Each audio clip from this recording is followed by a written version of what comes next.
Hi Makgano, how are you? I am fine, and you? I'm good. We're good here at Thespians, and Thanks for having me. we're so glad to have you here. Can you please give us your ID? Hi, my name is Makgano Mamabolo. I am 40 years old and I'm with Thespians. Oh, lovely. Thespians is so happy to have you. So Makgano, let's get straight into it. Who are your favorite female directors? My favorite female director is Skiama. She did Water Lilies and Portrait of a Lady on Fire. I really, really like her stuff. She frames women really, really interesting. And it doesn't shy away from doing like queer cinema that is like poignant. There's actually a really funny Saturday Night Live skit on lesbian queer cinema. It's hilarious. You should watch it. Okay. But I think everything that they reference in that Saturday Night Live skit was based on all of Skiama's movies. So that's amazing. She's brilliant. And do you reference a lot of comedy in your work?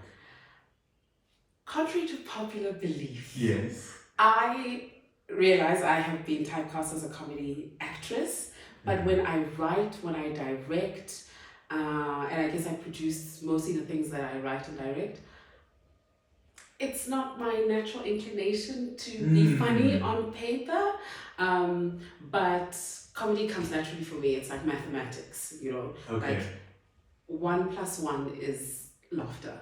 That's my natural inclination, but not when I'm behind the scenes. That's great. Yeah. I think it's something that we have picked up. I think your take on situations has a bit of a humorous side that we can laugh at. I think it comes from being the other. You're always looking at society and going, that's odd. Yes. And people assume because you're in front of the screen that you always want to be the center of attention, which is true for a lot of performers. But for me, my performance comes from observation and very often just the little snide comment in the back. So. Do you remember one line from anything that you've played?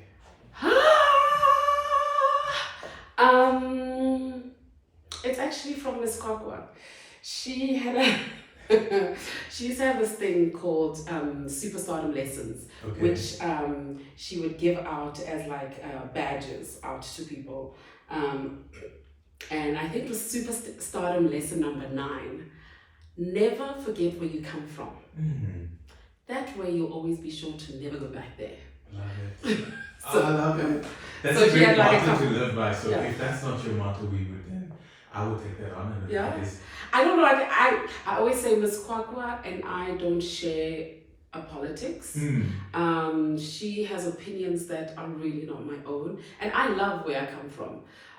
But she doesn't. And you know, Miss Kwakwa is a social climber and she's trying to take over the world. So she's fantastic. Would you ever do Miss Kwakwa again? The answer is always yes. Miss Kwakwa is my alter ego.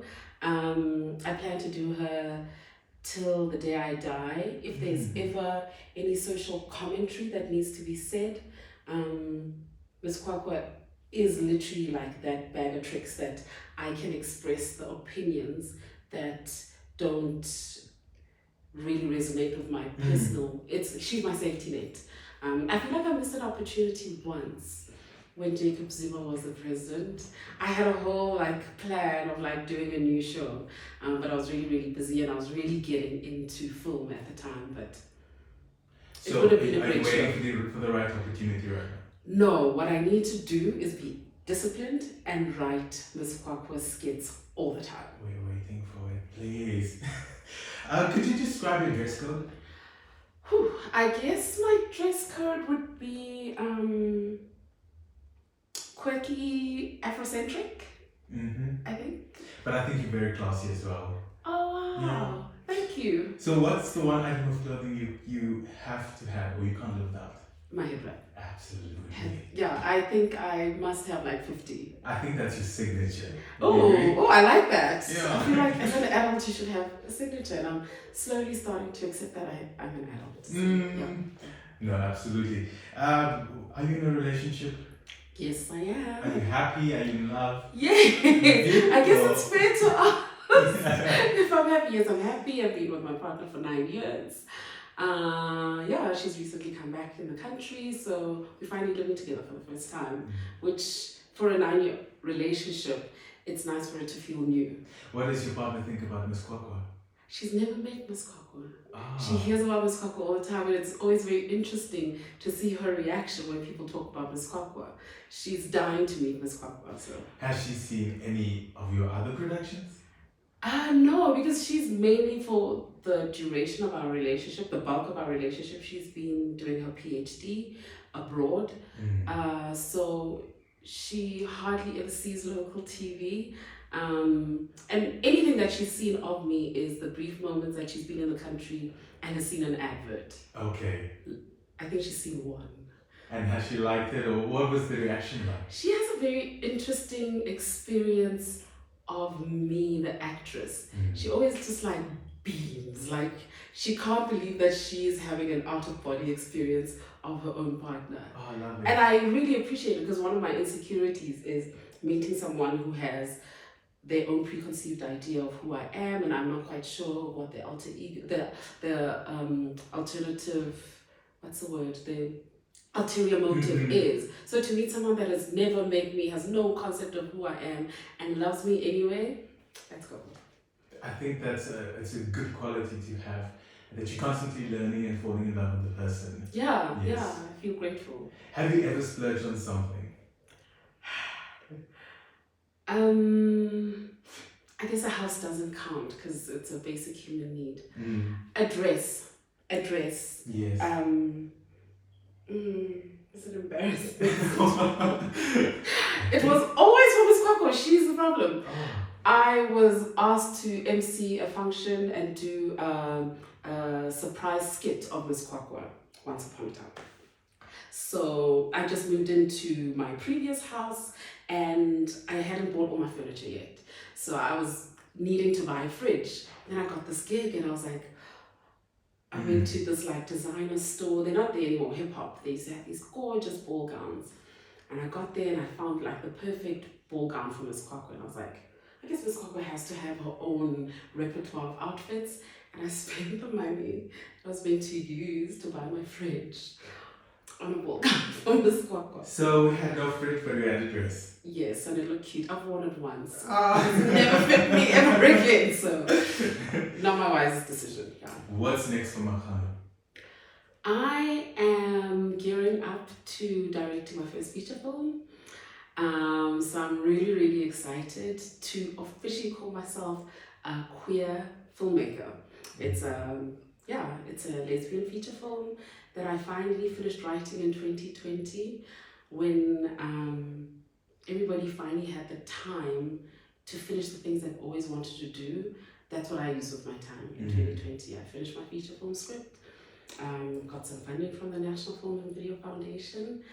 I am shopping for the rest of the money and I plan to take it internationally, so watch this space. The world is your oyster. Yes!